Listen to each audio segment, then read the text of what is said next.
আপোনালোকে কেৱল মুছলমানৰ উচ্ছেদৰ বিৰুদ্ধে মাত মাতে কিয়? আজি 2021 চনত হিমন্ত বিশ্ব শৰ্মা শাসনলৈ অহাৰ পাছতে বিভিন্ন স্থানত উচ্ছেদ হৈছে। আমচুৰ সফলতা ক'ত? এই উচ্ছেদৰ বিৰুদ্ধে আন্দোলন বা উচ্ছেদিত ৰাইজৰ ন্যায়ৰ বাবে আপোনালোকে কি সফলতা আজৰি আনিবলৈ সক্ষম হৈছে চৰকাৰৰ পৰা ৰাইজে জানিব বিচাৰে। যিসকল মানুহক আজি উচ্ছেদ কৰিলে তেওঁলোকক পুনৰ সংস্থাপনৰ বাবে ৰাজ্য মাননীয় মুখ্যমন্ত্ৰীৰ লগত আমি আলোচনাটো বহিছো। সফলতা বিফলতা উচ্ছেদিতৰ পৰিয়ালক সুধিলে আপুনি গম কিমান লোকক আপোনালোকে পুনৰ সংস্থাপন দিয়াবলৈ সক্ষম হৈছে বা কোন কোন অঞ্চলৰ উচ্ছেদিত ৰাইজক আপোনালোকে পুনৰ সংস্থাপন দিয়াবলৈ সক্ষম হৈছে আমচুৰ নেতৃত্বত? ভাৰতীয় জনতা পাৰ্টিৰ কিছু নেতাৰ কৰ্মীয়ে একাউণ্ট কৈ আছে, কিন্তু মাননীয় উচ্চতম ন্যায়ালয়ত তেওঁলোকে 71 পক্ষতে শপতনামা দাখিল কৰিছে। অৰ্থাৎ বিজেপিৰ চৰকাৰে 1971 চন অসমৰ নাগৰিকত্বৰ ভিত্তিবৰ্ষ হ'ব লাগে বুলি মানি লৈছে। ভাৰত চৰকাৰৰ চলিচিটৰ জেনেৰেল তুষাৰ মেহতা ডাঙৰীয়াই স্পষ্ট তাত যুক্তি প্ৰদৰ্শন কৰিছে 71 পক্ষত। মিয়া মুছলমানৰ মাজত জনসংখ্যা বৃদ্ধিৰ হাৰ যথেষ্ট, আৰু এই জনসংখ্যা বৃদ্ধিৰ হাৰে মিয়া মুছলমানৰ মাজত হোৱা জনসংখ্যা বৃদ্ধিয়ে অসমৰ খিলঞ্জীয়া লোকৰ ৰাজনৈতিক অধিকাৰ সৰ্ব কৰা নাই। এটা সময়ত শৰৎ সিংহৰ দৰে নেতা সেই ধুবুৰীৰ সেই জিলাৰ চাপৰৰ পৰা জিকি আহিবলৈ সক্ষম হৈছিলে, মুখ্যমন্ত্ৰী হৈছিলে। আজি সেইবোৰ সমষ্টিত এগৰাকী সংখ্যাগুৰু লোক জিকি অহাটো টান বা এক প্ৰকাৰ প্ৰায় অসম্ভৱ। ইয়াৰ ৰাজনৈতিক অধিকাৰ সৰ্ব হোৱা নাই। নমস্কাৰ, নিউজ নাওলৈ সকলোকে স্বাগতম জনাইছো। এটা জ্বলন্ত বিষয়ৰ ওপৰত আজি আমি আলোচনা কৰিম। কি হ'ব অসমৰ নাগৰিকত্বৰ ভিত্তিবৰ্ষ? 1951 নে 1971? 1985 চনত দীৰ্ঘদিনীয়া যি 6 বছৰীয়া অসম আন্দোলন, সেই অসম আন্দোলনৰ পাছত এখন চুক্তি হ'ল, আৰু এই চুক্তিয়েও এই সমস্যাৰ সমাধান কৰিবলৈ সক্ষম নহ'ল। দীৰ্ঘদিনীয়া এই বিদেশী সমস্যা, বিদেশীৰ বোজা, কিমান চনলৈকে অসমে বিদেশীৰ বোজা গ্ৰহণ কৰিব? কিমান দিনলৈ এই বিদেশী সমস্যা এটা মাথো সমস্যা হৈ ৰ'ব, নিৰ্বাচনৰ ইছ্যু হৈ ৰ'ব? এই সমগ্ৰ বিষয় সন্দৰ্ভত আজি আমি আলোচনা কৰিম। এগৰাকী বিশেষ অতিথি আমাৰ মাজত উপস্থিত আছে, আৰু শেহতীয়াকৈ এই বিদেশী সমস্যাৰ বিষয়টোক লৈ যিহেতু ধাৰাবাহিকভাৱে উচ্চতম ন্যায়ালয়ৰ মজিয়াত শুনানি গ্ৰহণ কৰা হৈছিল, 5জনীয়া যে সাংবিধানিক বিচাৰপীঠৰ শুনানি, সেই শুনানিৰ অন্তত ৰায়দান স্থগিত ৰখা হৈছে, আৰু হয়তো শীঘ্ৰেই এই বিষয়টোক লৈ 51, 71 নে 1964 চন হ'ব নাগৰিকত্বৰ ভিত্তিবৰ্ষ, তাক লৈ হ'ব ৰায়দান। এই ৰায়দানৰ পূৰ্বে আজি আমি আমাৰ মজিয়াত পাইছো আমচুৰ সাধাৰণ সম্পাদক মিন্নাতুল ইছলামক, আৰু তেখেতৰ সৈতে যিহেতু আমচু এই সমগ্ৰ বিষয়টোত এক অংশীদাৰী বা এক পক্ষ আছিলে, আৰু শেহতীয়াকৈ অসম ম্যানমাৰৰ অংগ হয় নে নহয় তাক লৈ এটা যথেষ্ট বিতৰ্ক হৈছিলে। আৰু এই বিতৰ্কৰ পাছত কপিল চিব্বালৰ জ্যেষ্ঠ অধিবক্তা কপিল চিব্বালে যি মন্তব্য কৰিছিলে যে অসম পূৰ্বতে ম্যানমাৰৰ অংশ আছিলে, আৰু এই মন্তব্যৰ পাছতে আমচুকো বহুজনে টাৰ্গেট কৰি লৈছিলে যে আমচুৰ কথা মতে কপিল চিব্বালে সেই কথা উল্লেখ কৰিছিল বুলি। সেই অভিযোগো আছে আমচুৰ বিৰুদ্ধে। আমি সেই সন্দৰ্ভতো কথা পাতিম। মই মিন্নাতুল ইছলাম, আপোনাক স্বাগতম জনাইছো। নমস্কাৰ। প্ৰথমে আহিছো 1951, 1971 এই বিষয়টোক লৈ। দীৰ্ঘদিনীয়া এক শুনানি হৈছিলে, শেহতীয়াকৈ ধাৰাবাহিক শুনানি হ'ল, আৰু এই সন্দৰ্ভত আপোনালোকেও যিহেতু এটা পক্ষত আছিলে, আমচুৰ এটা পক্ষ আছিলে, আমচুৰ কি পক্ষ আছিলে, চৰকাৰৰ কি ষ্টেণ্ড আছিলে, আৰু সমগ্ৰ শুনানিৰ পাছত যিহেতু ৰায়দান বৰ্তমান স্থগিত, যিহেতু ন্যায়ালয়ৰ কেতবোৰ বাধা বাধ্যকতা থাকিব এই সকলো কথা ক'বলৈ, যিখিনি কথা ক'ব পাৰে এই বিষয়টোক লৈ, যিহেতু যথেষ্ট উদ্বিগ্নতা আছে এই বিষয়টোক লৈ। 1971 হ'ব নে 1951 হ'ব? যিসকল লোক ডি ভোটাৰৰ সমস্যাৰে জৰ্জৰিত হৈ আছে, যিসকল লোকৰ ওপৰত নাগৰিকত্বৰ প্ৰশ্ন আছে, তেওঁলোকে এই বিষয়টোক লৈ সন্দিহান। সমান্তৰালকৈ একে সময়তে কিন্তু অসমৰ মূলসুঁতিৰ যিসকল খিলঞ্জীয়া লোক বুলি কোৱা হয়, সেই লোকসকলো কিন্তু এই বিষয়টোক লৈ সন্দিহান যে 71 হ'ব নে 51 হ'ব। বিদেশীৰ সমস্যা, দুয়ো পক্ষতে এই বিদেশীৰ সমস্যাটোই জৰ্জৰিত কৰিছে, দুয়ো পক্ষকে এই বিদেশী সমস্যাটোই চুই গৈছে। আপোনালোকৰ পক্ষৰ পৰা কি আহ্বান জনোৱা হৈছিলে, এই সমগ্ৰ বিষয়ত আপোনালোকৰ মতামত জানিব বিচাৰিছো। ইতিমধ্যে আপুনিও জানে অসমত ছবছৰীয়া অসম আন্দোলন 1979 চনৰ পৰা 1985 চনলৈ ছবছৰীয়া অসম আন্দোলনত যথেষ্ট ৰক্তাক্ত এটা পৰিৱেশ হৈছে।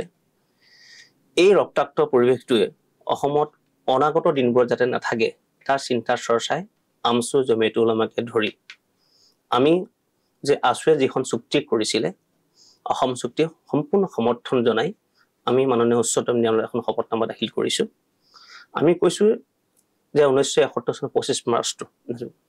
তাৰ এটা ভিত্তিৰ তাৰিখ হিচাপে লৈ অসমৰ এখন ৰাষ্ট্ৰীয় নাগৰিকপঞ্জী হ'ব লাগে। অৰ্থাৎ আপোনালোকে আছুৰ সৈতে আছুৰ যিখন চুক্তি, সেই চুক্তিখনকে আপোনালোকে মানি লৈছে, আৰু 1971 25 মাৰ্চ হ'ব লাগে আমি মানি লৈছো। আমি নিশ্চয় আমি শপতনামা দিছো।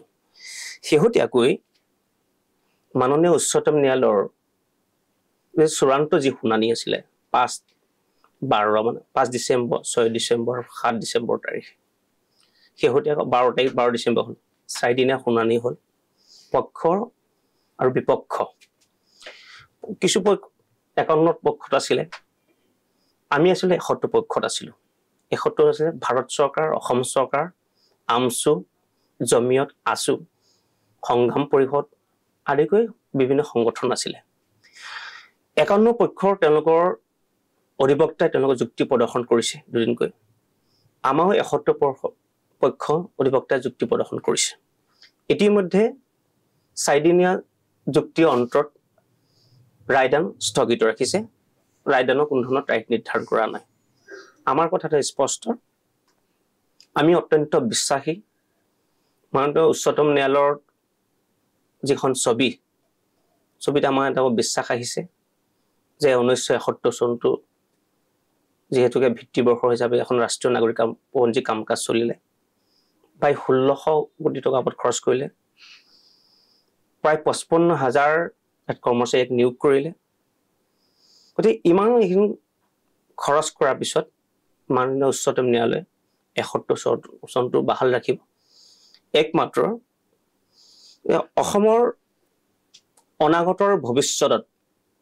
যে অসমৰ প্ৰত্যেকটো জাতি জনগোষ্ঠীৰ সামান্য সম্প্ৰীতি এখন সামান্য অসমৰ কাৰণে অসমখন আগবাঢ়িবৰ কাৰণে এনেকুৱা ৰায় এটা হ'ব বুলি আমি অত্যন্ত বিশ্বাসী অৰ্থাৎ 1971 চন হ'ব বুলি আপোনালোকে বিশ্বাস কৰিছো হয় কিন্তু 1971 চনৰ এই বিষয়টো আপোনালোকে ইতিমধ্যে উল্লেখ কৰিছে যে সদৌ অসম ছাত্ৰ সন্থা ভাৰত চৰকাৰ অসম চৰকাৰ আমছু আদিকে কেইবাটা জমিয়ত এই আটাইবোৰ সংগঠনে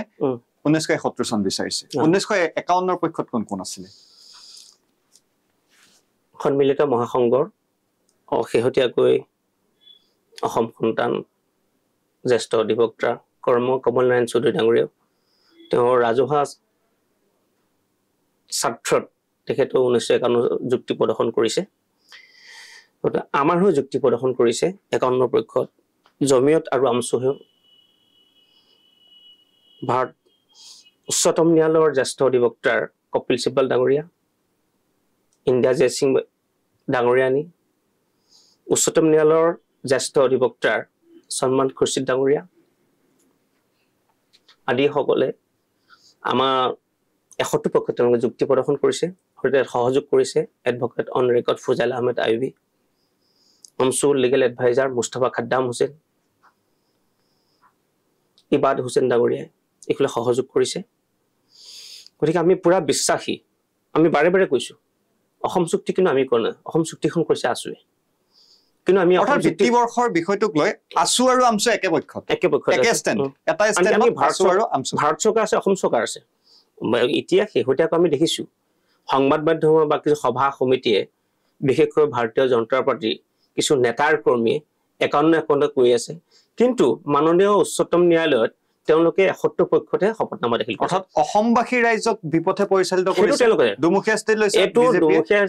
স্থিতি তেওঁলোকে জানে তেওঁ ৰাজনৈতিক কৌশলও থাকিব পাৰে মানুহক ধৰি ৰাখিবৰ কাৰণে চেষ্টা কৰিব পাৰে এটা আবেগ দিবৰ কাৰণে কিন্তু মাননীয় উচ্চতম ন্যায়ালয়ত তেওঁলোকে 71 পক্ষত শপতনামা দাখিল কৰিছে আৰু ভাৰত চৰকাৰৰ চলিচিটৰ জেনেৰেল তুষাৰ মেহতা ডাঙৰীয়াই স্পষ্ট তাত যুক্তি প্ৰদৰ্শন কৰিছে 71 পক্ষত অৰ্থাৎ ভাৰত চৰকাৰ অসম চৰকাৰ বিজেপিৰ চৰকাৰে 1971 চন অসমৰ নাগৰিকত্বৰ ভিত্তিবৰ্ষ হ'ব লাগে বুলি মানি লৈছে আৰু আমছু আসু এই আটাইবোৰ সংগঠন জমিয়ত সংখ্যালঘু সংগ্ৰাম পৰিষদ 1971 পক্ষতে আছে আৰু আপোনালোকে আশা কৰিছে 1971 হ'ব 1951 সন্মিলিত মহাসংঘ আৰু জ্যেষ্ঠ অধিবক্তা কমল নাৰায়ণ চৌধুৰীকে আদি কৰি কেতবোৰ লোকে মানি লৈছিলে 1971 আৰু 1951 এই যি ভিত্তিবৰ্ষৰ বিষয়টোক লৈ যথেষ্ট বিতৰ্কৰ বিষয় 1951 চন নহয় 1971 হলে যদিও বা তেওঁলোকে আদালতত যি কথা মানি লৈছে আৰু তাৰ পাছত কয় তেওঁলোকে সংবাদ মাধ্যমত 51 লাগে বুলি কৈছে এই মাজৰ সময়খিনিত যিসকল লোক আহিলে বা যদি 71 নহয় 1951 হয় কিবা কাৰণত বা 1964 চন হয় তেনেহলে এই লোকসকলৰ কি হ'ব না এটোটো মই ক'ব ন আপুনিও কৈ দিব না সম্পূৰ্ণ এটা উচ্চতম ন্যায়ালয়ৰ এটা বিষয় এতিয়া আমি অপেক্ষা কৰিব লাগিব ৰায়দানৰ কাৰণে ৰায়দানত কি হ'ব নিশ্চয়টো দেখা যাব কিন্তু বাৰে বাৰে আমি স্পষ্ট কৈছো আমি পুৰা আশাবাদী মাননীয় উচ্চতম ন্যায়ালয়ে অসমৰ সাম্প্ৰতিক পৰিৱেশ চাই কোনো কাৰণে কেতিয়াও 71 পৰিৱৰ্তে 51 ৰায়দান নকৰিব। দৰ্শকসকল এই মুহূৰ্তত এটা যি খবৰ বা যি মিন্নাতুল ইছলাম ডাঙৰীয়ে কৈছে যে বিজেপিৰ ৰাজ্য চৰকাৰ, বিজেপিৰ কেন্দ্ৰীয় চৰকাৰ, আছু আমছু একেটা ষ্টেণ্ডত, একেটাই তেওঁলোকৰ পক্ষ। 1971 হ'ব লাগে নাগৰিকত্বৰ ভিত্তি বৰ্ষ অসমত, যদিও বা বাহিৰত তেওঁলোকে 1951 চনৰ কথা কয়। এই বিষয়ত আমি আহিম আৰু লগতে আপোনাক এই মুহূৰ্তত এই বিষয়টোক লৈয়ে 1951 পৰিৱৰ্তে 1971 হ'লে বিজেপিৰ নেতাসকলে যি সমস্যাৰ কথা কয় যে অসমখনত আগ্ৰাসন চলিছে, পমুৱা মুছলমানৰ আগ্ৰাসন চলিছে, পমুৱা মুছলমানৰ আগ্ৰাসনৰ যাতে 1 ইঞ্চি ভূমিও কোনো যাতে অসমীয়া ভূমি পমুৱা মুছলমান তেওঁলোকৰ ভাষাৰে যে বিদেশী মিয়া মুছলমানৰ হাতলৈ যাব নোৱাৰে, মিয়া মুছলমানৰ হাতলৈ মাটি যাব নোৱাৰাৰ ব্যৱস্থা গঢ়ি তুলিব লাগে বুলি তেওঁলোকে কৈ আহিছে। এই বিষয়ত কি ক'ব আপোনাৰ? কাৰণ সংখ্যালঘু লোকৰ মাজত জনসংখ্যাৰ বৃদ্ধিৰ হাৰে কিন্তু এক ডাঙৰ সমস্যাৰ সৃষ্টি হৈছে, সেয়া সকলোৱে সৰ্বত্ৰে জানে। ইয়াত মিয়া মুছলমান বুলি কথা নাই। আমি এটা কথা আপোনালোকক কৈ যাওঁ, আমি সংখ্যালঘুসকলৰ এটা মূল সংগঠন, এটা জাতীয় সংগঠন আমছু এটা নৈতিক দায়িত্ব আছে। অসমখন কোনো যাতে আগ্ৰাসন কৰিব নোৱাৰে, কোনোবা যদি আগ্ৰাসন কৰিব চেষ্টা কৰিছে চৰকাৰক জগাই তোলাটো আমাৰ এটা দায়িত্ব। অসম বিৰোধী কোনোবা যদি কাৰ্যকলাপ কৰিছে আমি এটা প্ৰেছাৰ গ্ৰুপ হিচাপে আমি এটা সংগ্ৰাম কৰিবা, মানুহক জাগ্ৰত কৰাটো আমাৰ অত্যন্ত প্ৰয়োজন, আমি দৰকাৰ কৰিছোঁ। এতিয়া কোনে আগ্ৰাসন কৰিছে নকৰিছে, এই আগ্ৰাসনৰ নাম লৈ কোনোবাই কুটিল ৰাজনীতি কৰিব, দীৰ্ঘদিন শাসনত থাকিব ৰাজনীতি কৰিব, এইটো এটা অসমৰ ৰাইজে নিশ্চয় বুজি পাইছে। আমাৰ কথাটো স্পষ্ট, এই পমুৱা মুছলমান বুলি কথা নহয়। আমি বাৰে বাৰে কৈছোঁ, আমি অসম চুক্তি মানি লৈছোঁ। অসম চুক্তি মানি লৈ মাননীয় উচ্চতম ন্যায়ালয়ত আমি শপতনামা দিছোঁ 1971 চন।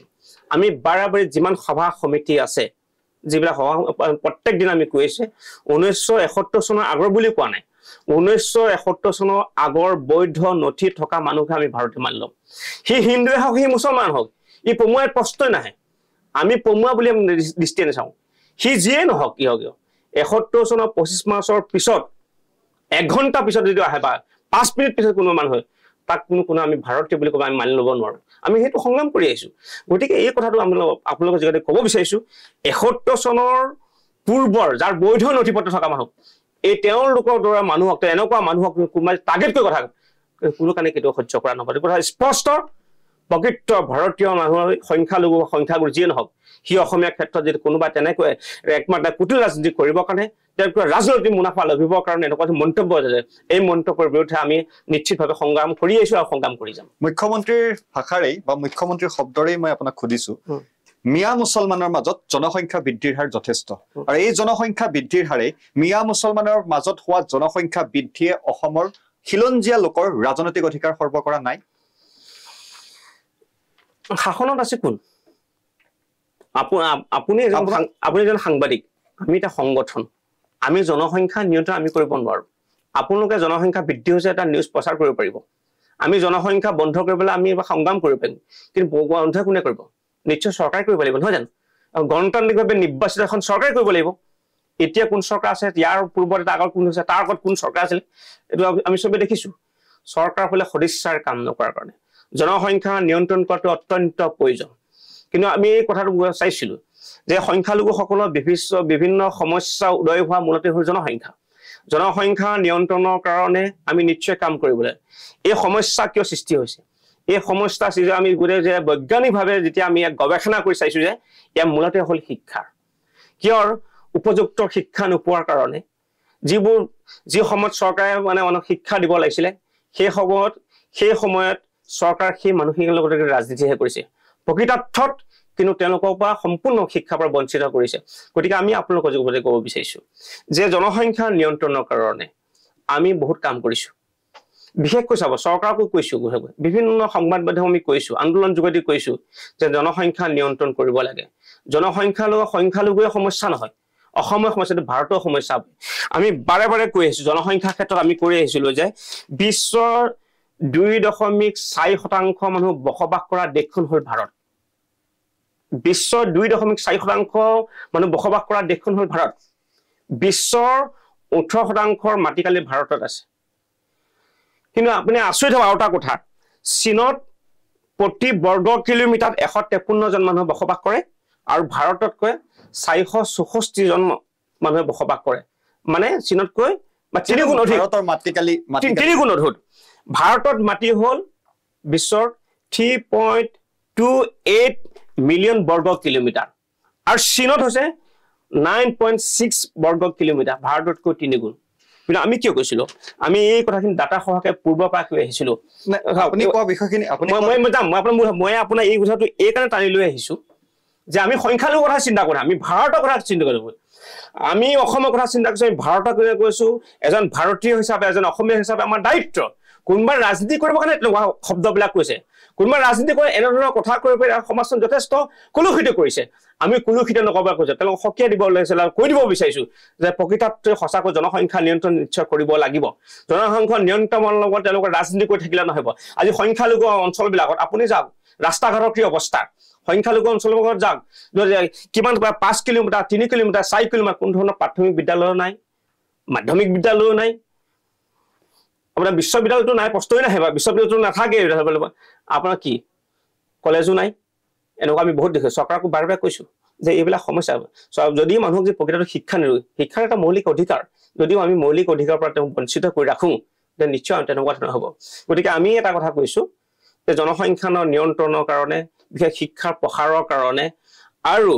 এইবিলাক যিবিলাক বদনাম আছে বদনাম মুক্ত কৰিবৰ কাৰণে আমি নিজাকৈ উদ্যোগ এটা গ্ৰহণ কৰিছো বিশেষকৈ আমি 2017 চনতে আমচু এখন কৰ্ণাধাৰ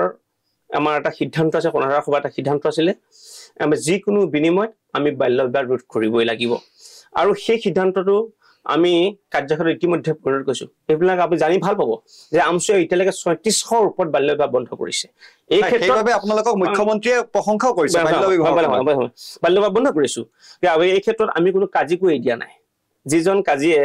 গাজি কৰি দিয়া নাই কাজিজন নিশ্চয় ইছলাম ধৰ্মীয় মানুহ হ'ব ন এৰি দিয়া নাই কোনোবা যদি আমি আপোনালোকৰ জড়িত আমাৰ কোনোবা নেতা কৰ্মী জড়িত আছে তাকো কিন্তু আমি এৰি দিম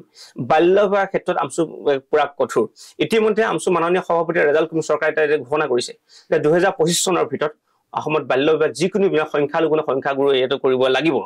বন্ধ কৰিব লাগিব এই যদি বন্ধ কৰিব লাগিব মানুহখিনিক যদি সজাগ কৰিবলৈ সচেতন কৰিব লাগিব সঁচাকৈ মানুহখিনি যেটা শিক্ষা ক্ষেত্ৰত যথেষ্ট শিক্ষা পশ্চাৎপদতা হৈ আছে সেই শৈক্ষিকভাৱে উত্তৰণ কৰিবলৈ আমি কি কৰিব লাগিব গতিকে উত্তৰণ কৰিবৰ কাৰণে আমি এটা শ্লোগান লৈছো এই শ্লোগানটো বাস্তৱায়িত কৰিব পাৰিলে নিশ্চয় এই বাল্য বিবাহ আমি ৰোধ কৰিব পাৰিম বাস্তৱায়িত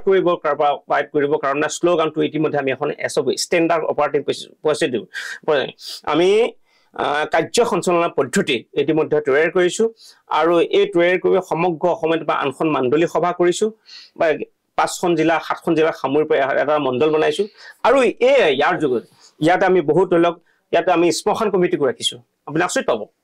ইয়াত আমি স্মশান কমিটি ৰাখিছো অৱস্থান কমিটি ৰাখিছো যিবিলাক অৱসৰপ্ৰাপ্ত বিষয়া যি ধৰ্মৰ মানুহ হওক তেওঁলোকক আমি ৰাখিছো সচেতন নাগৰিকক ৰাখিছো বেচৰকাৰী সংস্থা ৰাখিছো আৰু কোনোবা যে ইচ্ছা যদি প্ৰকাশ কৰে সবকে ৰাখিছো কাৰণ আমি এইটো বিচাৰিছো অকল সংখ্যালঘুই নহয় সংখ্যাগুৰু অঞ্চলতো এনেকুৱা ধৰণৰ শৈক্ষিক যথেষ্ট পিছপৰি থকা এনেকুৱা অঞ্চল আছে তাতো কিছুমান বহুতে এনেকৈ বাল্য বিবাহ হয় বহুতৰ এনেকৈ বহুত জনসংখ্যা এনেকৈ হয় আমি লক্ষ্য কৰিছো আপুনি হলে নিশ্চয় জানে কিন্তু আমি অকল সংখ্যালঘু কৈ থাকিম যদি জাতীয় সংগঠনত আমি কাম কৰিব যাওঁ সংখ্যালঘু হৈ কাম কৰি থাকিলে নহব গতিকে আমাৰ এটা চিন্তা স্পষ্ট আমি সামাজিক চিন্তা চৰ্চামুখী এটা সংগঠন সমাজৰ ভাল হোৱাটো নিশ্চয় আমি কামনা কৰো গতিকে আমি সংখ্যালঘু সংগঠন হলেও আমি অসমৰ ছাত্ৰত আমি সংখ্যাগুৰু সবকে মিলি পেলাই প্ৰত্যেকৰ সমস্যা সমাধানৰ কাৰণে আমি নিশ্চয় কাম কৰিব বিচাৰিছো আৰু নিশ্চয় কাম কৰি আছো ইছলাম ডাঙৰীয়া মোৰ যেটো বিষয় আছিল আপোনালোকে যিখিনি কথা আপুনি উল্লেখ কৰিলে যে শিক্ষাৰ ক্ষেত্ৰত বাল্য বিবাহৰ ক্ষেত্ৰত আপোনালোকে যিখিনি কাম কৰিছে তাৰ বাবে আপোনালোকে ধন্যবাদৰ পাত্ৰ আৰু তাৰ বাবে আমিও আপোনালোকক ধন্যবাদ দিওঁ আৰু মুখ্যমন্ত্ৰীয়ে ইতিমধ্যে সেই বিষয়ত আপোনালোকক প্ৰশংসা কৰিছে ধন্যবাদ জ্ঞাপন কৰিছে যে আমচুই বাল্য বিবাহৰ ক্ষেত্ৰত যথেষ্ট কঠোৰ স্থিতি গ্ৰহণ কৰিছিলে সেয়া সকলোৱে দেখিছে সকলোৱে জানে কিন্তু মোৰ মূল যেটো বিষয় আছিল ৰাজনৈতিক অধিকাৰৰ ক্ষেত্ৰতৰ বা ৰাজনৈতিক অধিকাৰৰ বিষয়টো আজিৰ তাৰিখত এটা পৰিকল্পিত আক্ৰমণ চলা বুলি পৰিকল্পিত আগ্ৰাসন চলা বুলি মিয়া মুছলমানৰ দুদিন পূৰ্বে মুখ্যমন্ত্ৰীয়ে এই কথা উল্লেখ কৰিছিলে মুখ্যমন্ত্ৰীৰ প্ৰশ্নই আপোনালোকক সুধিছো যে মুখ্যমন্ত্ৰীয়ে কৈছিলে যে মিয়া মুছলমানৰ আগ্ৰাসন চলিছে ৰাজনৈতিক অধিকাৰ সৰ্ব কৰিবলৈ অসমীয়াৰ অধিকাৰ সৰ্ব কৰিবলৈ আৰু শেহতীয়াকৈ যি কেইবাটামান দশকত দেখা যায় ধুবুৰী গোৱালপাৰা বা বৰপেটা এইসমূহ অঞ্চলত বা এই জিলাসমূহত য'ত এটা সময়ত শৰৎ সিংহৰ দৰে নেতা সেই ধুবুৰীৰ সেই জিলাৰ চাপৰ পৰা জিকি আহিবলৈ সক্ষম হৈছিলে মুখ্যমন্ত্ৰী হৈছিলে আজি সেইবোৰ সমষ্টিত এগৰাকী সংখ্যাগুৰু লোক জিকি অহাটো টান বা এক প্ৰকাৰ প্ৰায় অসম্ভৱ ইয়াৰ ৰাজনৈতিক অধিকাৰ সৰ্ব হোৱা নাই সংখ্যালঘু বৃদ্ধিয়ে ৰাজনৈতিক অধিকাৰ সৰ্ব কৰা নাই আমি বাৰে বাৰে কৈছো সংখ্যালঘুসকলৰ জনসংখ্যা বৃদ্ধি মূলতে হ'ল শৈক্ষিক পশ্চাৎপদতাৰ এই শৈক্ষিক উত্তৰণ কৰিব লাগিব নিশ্চয় চৰকাৰ কৰিব লাগিব চৰকাৰে এইবোৰ কথা কৈ থাকিলে আমি বৰ্তমান পৰিকল্পনাৰ আগ্ৰহণ চলিছিলে না কোনো কাৰণে কেতিয়াও পৰিকল্পনা হোৱা নাই আমি বাৰে বাৰে কৈছো বিশেষকৈ বৰ্তমান চৰকাৰখনে দীৰ্ঘদিন শাসনত থাকিবৰ কাৰণে তেওঁলোকে সাম্প্ৰদায়িকতা মূল হাতিয়াৰ হিচাপে গ্ৰহণ কৰিছে আমি এইবোৰ কৰিব থাকিলে কেতিয়াও অসমখন সামগ্ৰিক উত্তৰণ নহ'ব অসমৰ মাননীয় মুখ্যমন্ত্ৰী ডক্টৰ হিমন্ত বিশ্ব শৰ্মা ডাঙৰীয়াই ৰাজ্যখন ভাৰতবৰ্ষৰ 5খন উন্নত ৰাজ্যৰ মাজত অসমখন লৈ যাব বিচাৰিছে খুব ভাল কথা ধন্যবাদ পাত্ৰ আমি ভাল পাইছো তেওঁ শৈক্ষিকৰ কথা কৈছে তেওঁ অৰ্থনৈতিক উন্নয়নৰ কথা কৈছে যদি শৈক্ষিক উত্তৰণ কৰিবই লাগে ভাৰতবৰ্ষৰ 5খন ৰাজ্য মাজত অসমখন লৈ যাব লাগে লৈ যাবলৈ সংখ্যালঘু অঞ্চলবিলাকত শিক্ষা দিব লাগিব নাই বিদ্যালয় বনাব লাগিব নাই নিশ্চয়তে বনাব লাগিব শিক্ষা প্ৰদান কৰিব লাগিব কিন্তু এনেধৰণৰ কথা বতৰা বাদ দি মাননীয় মুখ্যমন্ত্ৰী গৰাকীয়ে আগত লোকসভা নিৰ্বাচন আছে নিৰ্বাচনৰ কাৰণে এনেকুৱা ধৰণৰ কথা কোৱা বুলি আমি অনুমান কৰিছো গতিকে আমি অসমৰ সমন্বয় সম্পত্তি বৰ্তাই ৰখা ৰাইজৰ প্ৰতি এটা আহ্বান জনাম যে প্ৰমূল্যবোধৰ ৰাজনীতি আপোনালোকে বিশ্বাস কৰক এই ধৰ্মীয় ৰাজনীতিটোৱে কেতিয়াও ঠিক নহ'ব ধৰ্মটো আপোনাৰ ধৰ্ম আপুনি ইছলাম ধৰ্মী মানুহ আপুনি আপোনাৰ ঘৰত ইছলাম আপুনি মছজিদত কৰক আপোনাৰ ধৰ্মটো কোনোবা এজন সনাতন ধৰ্মী মানুহ তেওঁ মন্দিৰত কৰক কোনোবাই নামঘৰত কৰক আপুনি যেতিয়া ৰাজপথলৈ লৈ আহিব আপুনি ধৰ্মটো লৈ নাহিব আপোনাৰ মানৱতাটো লৈ আহক আপুনি অসমীয়া বুলি নিজকে পৰিচয় দিয়ে অসমীয়াৰ কাৰণে কাম কৰি যাওক তেওঁ কাম কৰক কিন্তু গতিকে কৈছে মানে এনেকুৱা লাগিছে বৰ্তমান আজি সমাজত প্ৰমূল্যবোধৰ ৰাজনীতিটো নাই যিবোৰে কাৰণে নেকি অসমখন অনাগত দিনত মুখ্যমন্ত্ৰী দেখাৰ সপোনটো কোনো কাৰণে কেতিয়াও বাস্তৱায়িত নকৰিব গতিকে আমি দায়িত্বশীল ছাত্ৰ সংগঠনে আপোনালোকক ক'ব বিচাৰিছো যে এনেকুৱা ধৰণৰ কথা বতৰাৰ পৰা কোনো ভুল যাব নালাগে আৰু বিশেষকৈ যিহেতু সংখ্যালঘু মানুহক টাৰ্গেট কৰি কথাখিনি কৈছিলে ক'লে সংখ্যালঘু মানুহৰ প্ৰতি আহ্বান থাকিব এনেধৰণৰ কথাৰ পৰা সদায় বিৰত থাকক গুৰুত্ব নিদিব অসম হৈ যিহে কাম কৰিছে নিশ্চয় কাম কৰি যাওক আমি আপোনালোকক যিখিনি আহ্বান দেখিছো শৈক্ষিক ক্ষেত্ৰত নিশ্চয় আমি যিখিনি কাম কৰিছো আমাৰ লগত সাথ দিয়ক নিশ্চয় সমাজখন নিশ্চয় আগুৱাই শৈক্ষিক উত্তৰণ হ'ব আৰু বাল্য বিবাহ ক্ষেত্ৰত যেনেকৈ আমি কঠোৰ হৈছো নিশ্চয় আমি আপোনালোকো আমাৰ লগত আগবাঢ়ে লগতে মাননীয় মুখ্যমন্ত্ৰীক এটা কথা কম তেওঁলোকে মাননীয় মুখ্যমন্ত্ৰী এটা কথা যে কৈছে বা আমাক ধন্যবাদ জ্ঞাপন কৰিছে বাল্য বিবাহ ক্ষেত্ৰত হয় আকৌ পিছত কৈছে আগ্ৰাসন বুলি কৈ আছে নহয় গতিকে এই আগ্ৰাসন পৰিকল্পিত আগ্ৰাসন কোনো পৰিকল্পনা নাই এইটো হয় মাননীয় মুখ্যমন্ত্ৰী ডক্টৰে তেওঁলোকে কোন ধৰণৰ ৰিচাৰ্চ নোকোৱাকৈ এটা কোৱা কথা গতিকে আমি মাননীয় মুখ্যমন্ত্ৰী ক'ব বিচাৰিছো জনসংখ্যা সঁচাৰ্থ যদি নিয়ন্ত্ৰণ কৰিব বিচাৰিছে তেতিয়াহ'লে জিলা শিশু সুৰক্ষা যিবিলাক বিভাগ জিলা স্বাস্থ্য আৰু পৰিয়াল কল্যাণ যিটো বিভাগ জিলা সমাজ কল্যাণ বিভাগবিলাকক কামত লগাওক এইবোৰ যদি কামত লৈ এনে বহাই ৰাখে কোনো কাৰণে কেতিয়াও বাল্য বিবাহ ৰোধ আমি যিমান জোৰ নকৰোঁ আমি যিমান লক্ষ্য নকৰোঁ কেতিয়াও 100% আমি কেতিয়াও সফল হ'ব নোৱাৰিম আমছুৰ বিৰুদ্ধে আন এটা অভিযোগ আছে উচ্ছেদৰ প্ৰসংগত আপোনালোকে য'ত সংখ্যালঘু লোকৰ উচ্ছেদ হয় তাত আপোনালোকে মাত মাতে তাত আপোনালোকে হিয়া উজাৰি আন্দোলন কৰে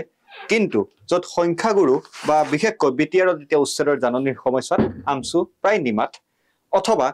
যদি কোনো অন্য অঞ্চলত সেয়া লখিমপুৰ হওক বা অন্য কোনো অঞ্চলত যদি উচ্ছেদ হয় সেই সন্দৰ্ভতো আপোনালোক নিমাত আপোনালোকে কেৱল মুছলমানৰ উচ্ছেদৰ বিৰুদ্ধে মাত মাতে কিয় নাই তুমি একদম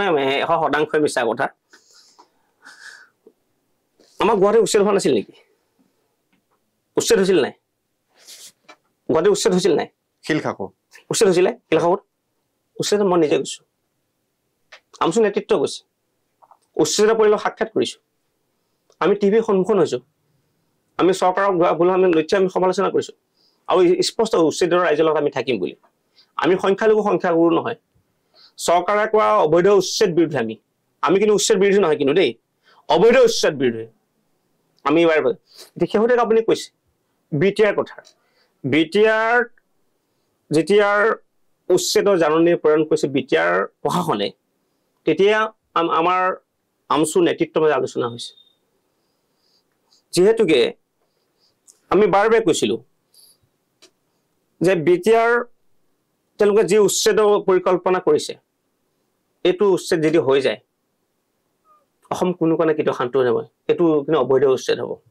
লগে লগে আমি আমচুৰ মাননীয় সভাপতি নেতৃত্বত অসমৰ প্ৰায়বোৰ সংখ্যালঘু সংগঠনৰ লগত একত্ৰিত কৰি আমচুৰ মাতৃ সংগঠন হিচাপে লৈ বিটিআৰ চিফ প্ৰমোদ বড়ো ডাঙৰীয়াক আমি সাক্ষাৎ কৰিছিলোঁ স্মাৰকপত্ৰ প্ৰদান কৰি আৰু সমগ্ৰ কথাখিনি আমি পুংখানুপুংখভাৱে আলোচনা কৰি খানাপাৰাৰ বড়োলেণ্ড গেষ্ট হাউচত গোটেই আলোচনা কৰি বিটিআৰ সংখ্যালঘু মানুহখিনি উচ্ছেদ নকৰিবগে গোটেইখিনি আমি যুক্তি প্ৰদৰ্শন কৰিছোঁ আৰু তেওঁ আমি কনফিউজ হৈছে গতিকে এতিয়ালৈকে উচ্ছেদ হোৱা নাই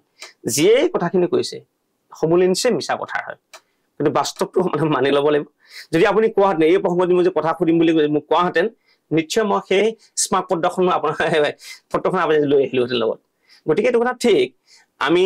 কোনো কাৰণে অকল সংখ্যালঘু হৈ মাত নামাতো আমি সংখ্যাগুৰু হৈ মাত মাতিম কিন্তু অসমৰ এটা সংগঠন এটা সংখ্যালঘু মাত মাতিব আমি ভূমিষ্ঠ হোৱা নাই সংখ্যালঘুৰ ওপৰত বাৰে বাৰে অত্যাচাৰ কৰি কাৰণে আমি আমাৰ মাতবোৰ সমানে ওলাইছে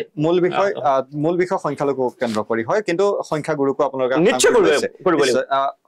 উচ্ছেদৰ প্ৰসংগতে সুধিছো মই আমচুৰ সফলতা আজি 2021 চনত হিমন্ত বিশ্ব শৰ্মা শাসনলৈ অহাৰ পাছতে বিভিন্ন স্থানত উচ্ছেদ হৈছে আমচুৰ সফলতা ক'ত এই উচ্ছেদৰ বিৰুদ্ধে আন্দোলন বা উচ্ছেদিত ৰাইজৰ ন্যায়ৰ বাবে আপোনালোকে কি সফলতা আজৰি আনিবলৈ সক্ষম হৈছে চৰকাৰৰ পৰা ৰাইজে জানিব বিচাৰে 2021 চনত ৰাজ্যৰ মাননীয় মুখ্যমন্ত্ৰী ডক্টৰ হিমন্ত বিশ্ব শৰ্মা শাসনত অপান্ত মুখ্যমন্ত্ৰী হোৱাৰ পিছত অসমত ধাৰাবাহিক উচ্ছেদ হৈছে আৰু প্ৰতিটো উচ্ছেদ আমি বিৰোধ কৰিছোঁ ডাঙৰ ডাঙৰ সভা কৰিছে দেখিছে প্ৰতিবাদী সভা কৰিছোঁ তাৰ ওপৰতে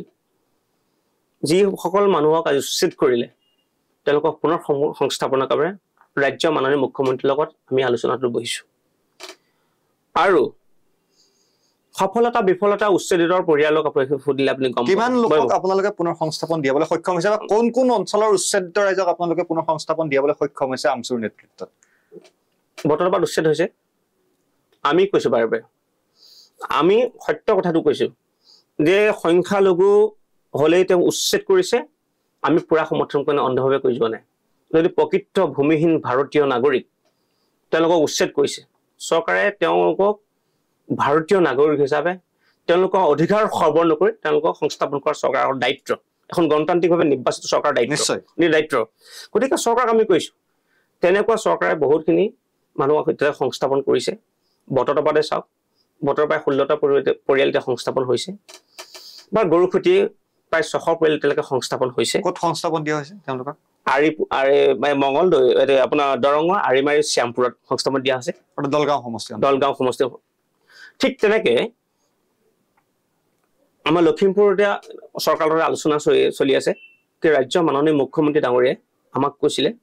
নৱেম্বৰ বা ডিচেম্বৰ মাহৰ ভিতৰতে যিখিনি মানুহ উচ্ছেদ হৈ গ'ল প্ৰকৃতৰ ভূমিহীন মানুহ প্ৰত্যেকে সংস্থাপন দিয়া হ'ব আজি 14 তাৰিখ মানে আৰু 17 দিনৰ পিছত এই মাহটো বিগৰিব এই বছৰ যাব 17 দিন আমি অপেক্ষা কৰিম যদি এই 17 দিনৰ ভিতৰত ৰাজ্য মাননীয় মুখ্যমন্ত্ৰী ডাঙৰীয়া আমাক যেনেকে কথা দিছিলে যিখিনি প্ৰকৃত ভূমিহীন মানুহক সংস্থাপন কৰিম বুলি যদি সংস্থাপন নকৰে নিশ্চয় আমাৰ যি আগৰ সংগ্ৰাম তাতকৈ অধিক শক্তিশালী হ'ব অসমৰ ৰাইজক লৈ কথাটো কৈ দিলোঁ কিন্তু এই কথাটো স্পষ্ট প্ৰকৃত ভাৰতীয় মানুহ সেই সংখ্যালঘু নে সংখ্যাগুৰু হওক যিসকল মানুহৰ মাটি নাই সেইসকল মানুহক চৰকাৰে ভূমি প্ৰদান কৰি তেওঁ সংস্থাপন কৰাটো চৰকাৰৰ দায়িত্ব আৰু সেই তেওঁসকলৰ লগত আমি সদায় আছো অৰ্থাৎ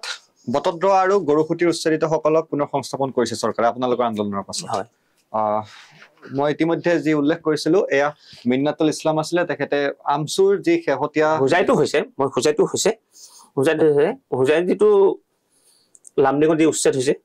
তেওঁলোকৰ সংস্থাপনটো তেনেকৈ হোৱা নাই আমি বিশ্বতে সংস্থাপন হৈ থকাৰ কাৰণে চৰকাৰে ইতিমধ্যে আমাক এটা প্ৰস্তাৱ আগবাঢ়িছিলে কিন্তু আমি কোনো কাৰণে সেইটো মানি লৈ থকা নাই এইখিনিতে মিন্নাতুল ইছলাম আপোনাৰ পৰা জানিব বিচাৰিছোঁ যিসকল সংস্থাপন কৰা হৈছে তেওঁলোকক কিমানকৈ ভূমি দিয়া হৈছে বা কি সাহায্য দিয়া হৈছে কাৰণ যিহেতু উচ্ছেদ কৰাৰ লগে লগে মানুহৰ বিভিন্ন বিষয় সেয়া শিক্ষা অনুষ্ঠান স্বাস্থ্য বা তেওঁলোকক ঘৰ বাৰী ভাঙি দিয়া হ'ল বা তেওঁলোকৰ যি স্থানত খেতি বাতি কৰিছিল সেইসমূহ নাইকিয়া হৈ গ'ল এক আৰ্থিকভাৱে তেওঁলোক সমস্যাত আহি পৰিলে হঠাৎ আহিলে সেই বিপদ আৰু তাৰ পাছত তেওঁলোকক পুনৰ সংস্থাপন কৰা সময়ত কিমানকৈ মাটি দিয়া হৈছে বা কি কি সুবিধা দিয়া হৈছে বিশেষকৈ গৰুসুতিৰ ক্ষেত্ৰতে যদি আমি গৰুসুতি উদাহৰণ হিচাপে লওঁ, চৰকাৰে যেনেকে কথা দিছিলে আমাক তেনেকে কোনো কাম কৰি থকা নাই। গৰুসুতি উচ্চাৰিত লোকসকলক কেইবিঘাকৈ মাটি দিয়া হৈছে বা কিমান? প্ৰথম কথা আমলত চলিলে 6 বিঘা, পিছলৈ হলে 1 বিঘা, কিন্তু বাস্তৱত কিন্তু 1 বিঘাও দি থকা নাই। মানুহখিনিক জমৰ যন্ত্ৰণা এতিয়াও ভুগি আছে। মানুহক যেনে তেনে সংস্থাপন কৰিছে, ক'ৰবাত ৰাস্তা বনাইছে, ক'ৰবাত বিদ্যালয় হোৱা নাই হ'ব বুলি কৈছে, ক'ৰবাত খোৱা পানী এটা ব্যৱস্থা কৰিছে, ক'ৰবাত কৰা নাই, ইলেক্ট্ৰিফিকেশ্যন ক'ৰবাত হোৱা কথা আছে হোৱা নাই, ক'ৰবাত হৈছে। ঠিক নাই, গোটেই যিখিনি চৰকাৰে সংস্থাপন কৰিছে আমি 100% সুখী নহয়, কিন্তু উপায় নাই। যদি আমি এটা ছাত্ৰ সংগঠন, এটা সামাজিক সংগঠন, তথাপিও এটা কথা ঠিক, আমি বাৰ পাইছো আমচু প্ৰতিটো নেতাৰ কৰ্মী, প্ৰতিটো জিলা সমিতি বা প্ৰতিটো আমচু সদস্যবিলাক আপোনাৰ স্পষ্ট হৈছে, যেতিয়ালৈকে চৰকাৰে প্ৰকৃত মানুহখিনিক 100% যেতিয়ালৈকে সংস্থাপন নকৰে তেতিয়ালৈকে আমি সংগ্ৰামখন লৈ যাম। এয়া আছিলে মিন্নাতুল ইছলাম ডাঙৰীয়া আৰু ভিত্তিবৰ্ষৰ সন্দৰ্ভৰ গোচৰৰ পৰা আমচুৰ শেহতীয়া সংগ্ৰামলৈকে আমি বহু কথাই পাতিলো তেখেতৰ সৈতে, আৰু তেখেতৰ পৰা বহু কথা জানিব পৰা গ'ল আজিৰ দিনটোত, যে শেহতীয়াকৈ যিসমূহ বিষয়ক লৈ ৰাজ্য চৰকাৰ বিজেপি নেতাসকল সৰব হৈছে, বিশেষকৈ মুখ্যমন্ত্ৰীয়ে ভূমিৰ প্ৰসংগক লৈ সৰব হৈছিলে, যে বকো,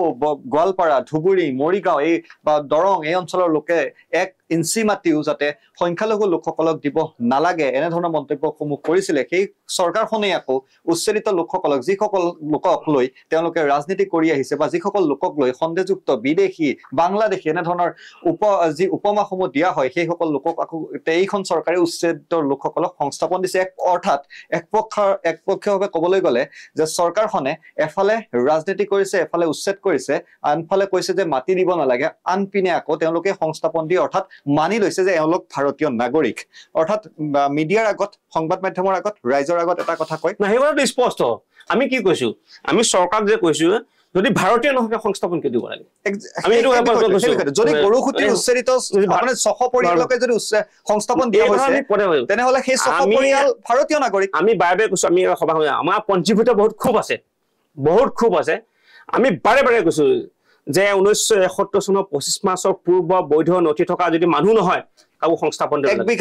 আমি লগে আমি কৈছো, বিশেষকৈ ভাৰত চৰকাৰখন, বৰ্তমান ভাৰত চৰকাৰৰ মাননীয় প্ৰধানমন্ত্ৰী নৰেন্দ্ৰ মোদী ডাঙৰীয়া বাংলাদেশৰ প্ৰধানমন্ত্ৰীৰ লগত যথেষ্ট সুসম্পৰ্ক, তেওঁ ভগ্নী বুলি কয়। তেওঁলোকৰ এখন প্ৰত্যাৱৰ্তন চুক্তি কৰক, যদি প্ৰকৃতাৰ্থ ভাৰতীয় তেওঁলোক নহয়। আমি চুক্তি কৰিব তেওঁলোক তালৈ বিতৰণ কৰক, আমাৰ কোনো ক'বলগীয়া নাই, আমি ভাল পাম। কিন্তু কোনো ধৰণৰ বাংলাদেশীয় সংস্থাপন আমি কোনো কেতিয়াও সহ্য নকৰিম। আৰু এটা লগলে কথা, প্ৰকৃত বা ভাৰতীয়ক বাংলাদেশী সজাই অত্যাচাৰ কৰিব, সেইটো আমি কোনো সহ্য কৰা নহব। ধন্যবাদ। এয়া আছিলে মিন্নাতুল ইছলাম ডাঙৰীয়া, আৰু আমাৰ এই আলোচনা আপোনালোকে কেনেধৰণে পালে আমাক কমেণ্ট জৰিয়তে জনাব পাৰে। ধন্যবাদ।